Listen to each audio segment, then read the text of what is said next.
Mapabilib kining diskarte sa usa ka marine engineering graduate nga migamit sa iyang talento aron makatigom og pondo alang sa iyang pag-take sa board exam. Ang iyang istorya ang among dalit kaninyo mga kapuso karong hapon dinhi sa Kwento ng Pilipino. Ako si Morley Bruce Bermudez, 21 years old. Graduate sa kurso nga Bachelor of Science in Marine Engineering. O mintras nga nag-apprentice ko, kay lisod mga kwarta sa Inter-Island nga apprenticeship god. So ako ang gibuhat kay ni-accept ko og mga paintings, mga drawings, mga sketches sa ako ang mga officials o mga friends. Mao to siya ako ang part-time job while nag-apprenticeship ko.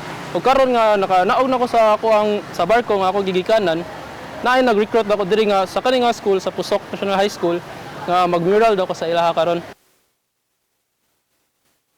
While nag-study sad ko sa high school, naka-realize mo ko nga lisod manggod mangita og work if fine arts ang imong kuhaon or architecture kay dili naman kay ikaw ra ang maayo mo drawing daghan man sad.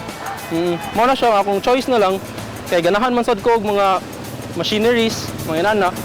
Then naman sa kanang drawing sa kuan para engineering mao na ang course nga ako ang gikuha. Ako sa ganahan ako sa marine engineering kay na ako yung mga place nga maadto, buot pa sa wala, daghan sa ko mga museum nga maadtoan sad para while nag-work ko, ma-enjoy sad nako akong life as an artist.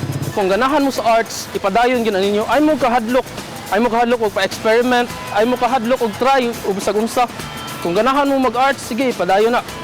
Kay sa arts dili nimo magpakita gud kung unsa kanindot ang kalibutan, kung unsa kanindot ang kalibutan nga sa imong harang mata mapakita wa.